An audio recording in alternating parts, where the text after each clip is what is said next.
Three-time Pro Bowl selection, Lincoln Kennedy made leadership a hallmark trait of his 11-year career, both on and off the field. He joined me this afternoon to talk about his past, his present, and his future.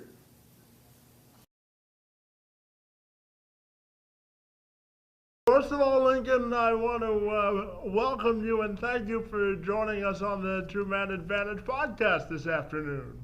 Thank you for having me. I really appreciate it. You played in 169 games, starting 141 during the duration of your career. That's 83% of your games.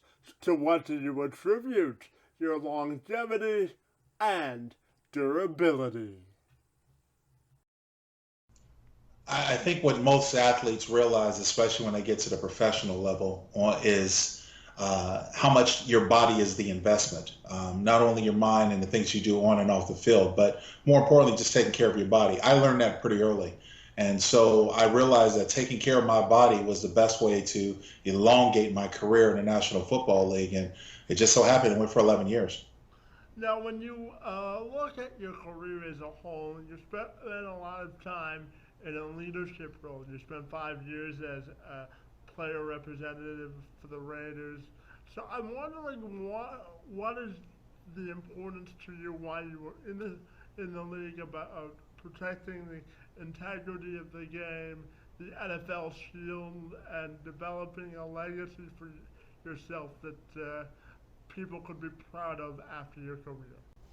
Well, I've always believed that leaders aren't born, they're made. And it's natural human instinct to either go towards or follow the biggest, the most boisterous, the most vocal person that's probably around you in your clique. So it's natural that people automatically look up to me because of my size and things that I've achieved both on and off the field. And I think that adds a little bit to the leadership quality, if you will, to get people to listen.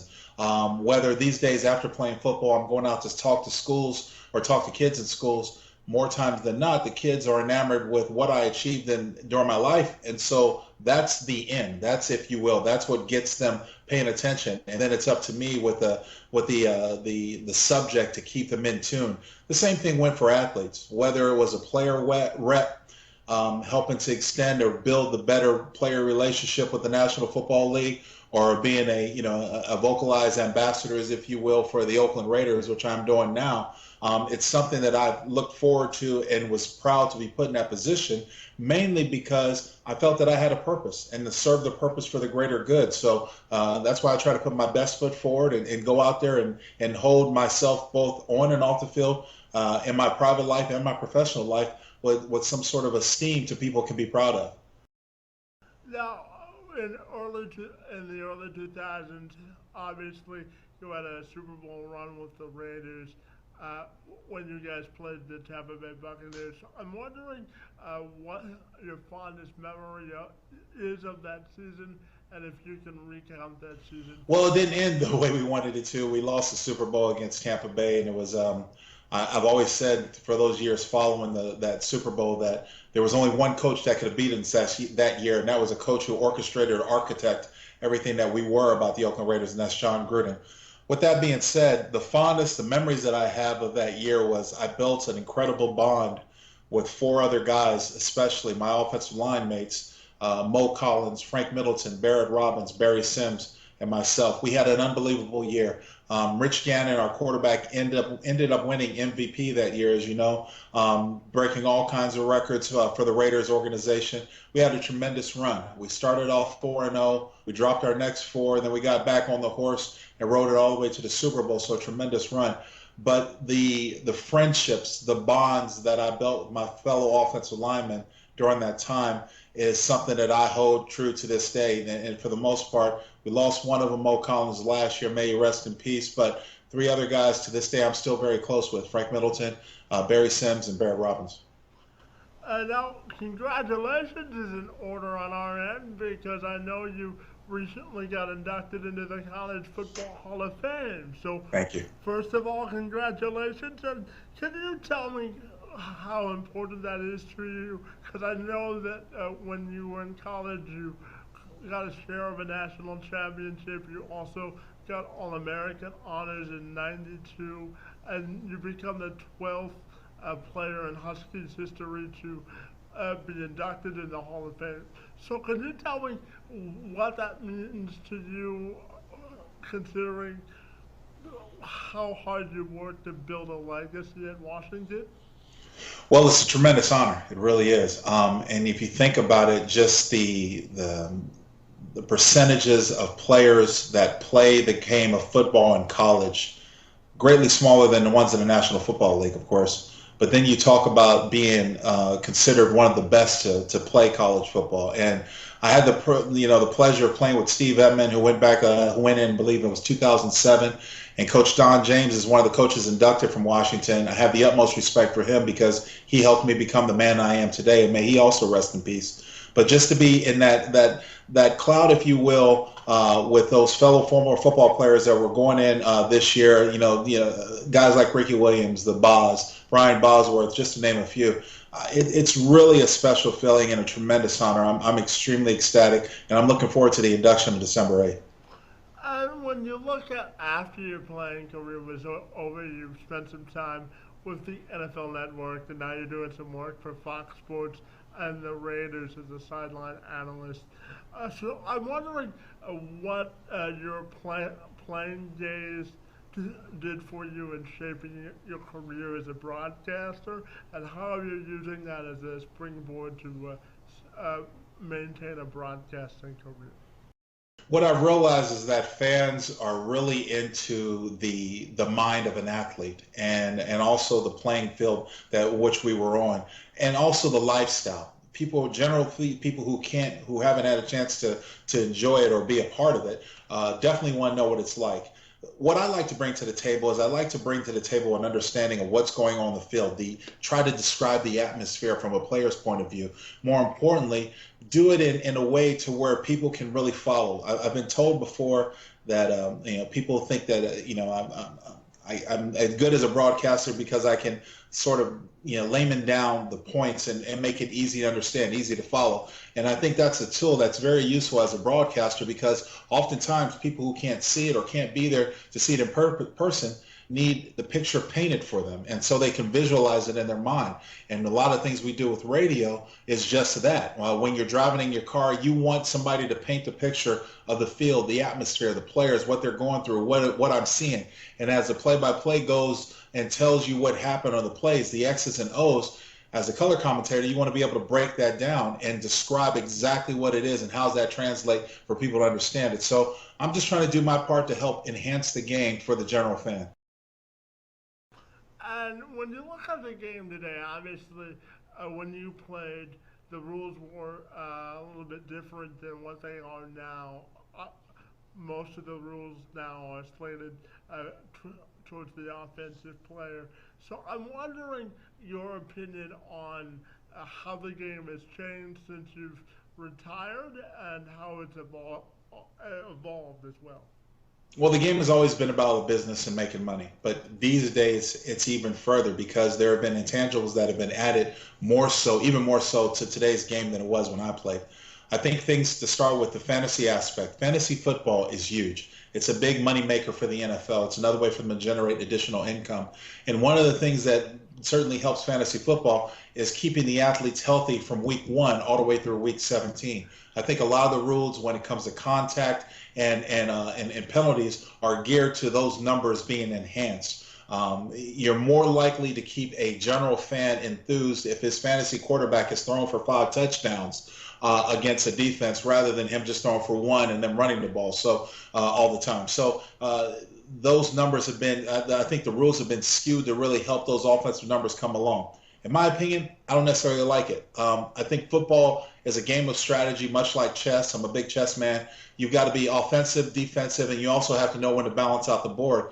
And I think you do that with all 3 phases in football: offense, defense, and special teams. Making one phase more favorable than another really hand ties one side of it. For example, now the rules are garnered toward the offense to allow them to be successful. It makes things more harder for the defenses. And I think with that being said, there are more players in both college and pros that are struggling to be those excellent players on defense. So I think it kind of handcuffs their abilities unless the strategy turns around. But with that being said, everything happens in circles. So now you'll see a lot of offensive prowess in this generation. Soon you'll have the rise of the dominant defense. And mind you, if you look at the last couple Super Bowl winners, including the Patriots last year, they've been known for. They've been known for a notable defense. The Seattle Seahawks, notable defense.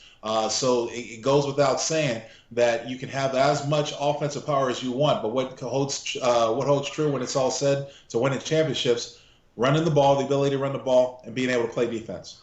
Now, do you like the changes to the training camp schedule and the amount of time teams are allowed to practice has affected the product on the field? Without a doubt. If you think about it, and it's just simple science and simple physics. If you're a baseball player, what do you do to make yourself better?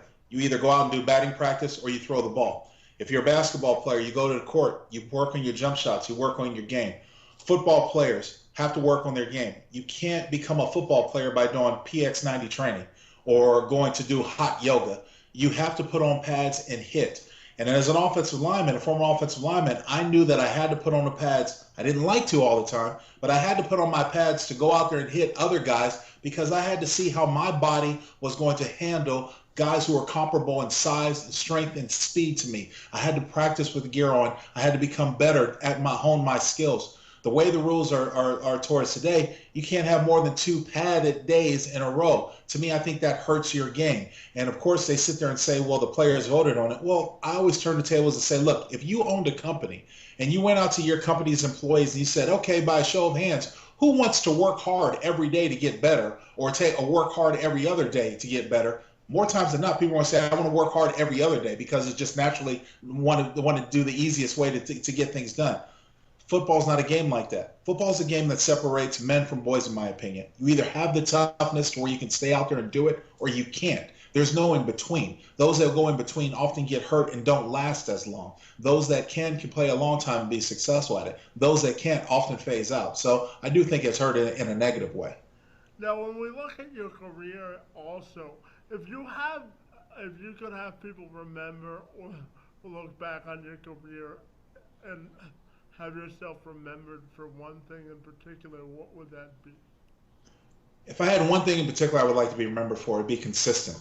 One thing I try to pattern my entire playing career off of is that consistency. No matter what I did it consistently. And I think if you talk to the people that I played against, they'll say, look, he wasn't a guy that you could beat often. He was always going to show up and play hard in front of you.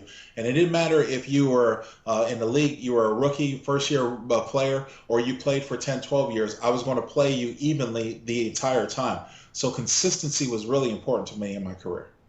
And I would be remiss as we end the interview if I didn't ask you about the prospects for the Raiders under new head coach Jack Del Rio and what you think about that. And what are your other 5 headlines you'll be watching for the Raiders and around the NFL this season? Okay, well, starting with Jack Del Rio, I'm hoping, based on consistency, like I just said, I'm hoping that the Raiders have found their coach for a while, for some time. And I'm not just saying that. We've seen many coaches come in and out through the door, but I'm hoping that they found a coach that they can rely on and that can create stability, because with stability, you can create consistency, and it just runs in rhythm. So I'm hoping Jack Del Rio, is going to be around for a little bit. As far as headlines go, well, when it comes to the Raiders, what I'm most concerned with is the development of Derek Carr. I do believe they've got a franchise quarterback in Derek Carr, and if they develop him properly or surround him with the proper tools, including an offensive line that keeps him clean, I think they might be good. I do believe the AFC West is wide open. I know people are talking about Denver and the rise of Kansas City, but I do think both of those teams are beatable because both of those teams have got flaws like any other team. So the AFC West is wide open. So the top headline for me is the development of Derek Carr. How's he going to do now that he has Amari Cooper and some other weapons around him? How are they going to do, and how's the offense going to do to maybe keep pace with some of the things the defense has done over the last couple of years? The second headline when it comes to the NFL is who's going to be the newcomer to dethrone the New England Patriots. After they won this past Super Bowl, we'll see who comes up in their division most notably. I think Miami, New York, and Buffalo are going to be better, but New York and Buffalo have got quarterback issues. So there leaves a big pit hole in what they could do. How about another headline is how good are the Green Bay Packers going to be this year? I think a lot of people have them as the NFC team to beat, and we'll see how that team does with Aaron Rodgers at helm, coming so close as they did last year. We'll see if they're ready to make a Super Bowl run. Obviously, you've got the champions, New England Patriots, as I mentioned. You also have the runner-up, the Seattle Seahawks. Both of them are going to be good. And last but not least, how good are the Dallas Cowboys going to be without DeMarco Murray? They did sign Dez Bryant. We knew that was going to have to happen in order for them to be successful. But they still have a big hole at running back. And if anything that we learned from last year's Dallas Cowboys performance was the fact that they were a better offense when they were balanced, both run and pass. If they're one-dimensional this year like they've been in the past, they haven't been successful. So those are some of the headlines I'm looking forward to this year. And my final question for you is, what are a couple of things, or three or four things people would be surprised to learn about you that they wouldn't already know? I'm really an introvert. I'm not really an extrovert. I like to do things with my family. I enjoy doing things around my house. Most people might be surprised that things that I find therapeutic are going out and doing yard work at my home. Sitting in my back patio, I like to smoke cigars, so have a cigar and listen to jazz. I'm really a mellow, calm, patient person. I'm not one of these guys that needs attention or likes to be out and seen all the time. My size naturally gets that. So when I have time to just do things on my own or to myself, that's what I prefer to do. And I think more people would be surprised, especially with all the things I'm involved in, whether it's just signing with the Pac-12 Network to do some commentating there, the Raiders, as you mentioned, Fox Sports Radio, things that I do. More people will be a little bit surprised to know that I'm more of an introvert than an extrovert. I'm just don't like to be out in the public that much. Well, we all need some personal time, right? So. Absolutely. Well, Lincoln, we thank you for taking some time today to join us on the Two Man Advantage podcast, and we wish you best of luck in covering the Raiders this season and with the rest of your endeavors as well. Thank you, sir, for having me. Really appreciate being here.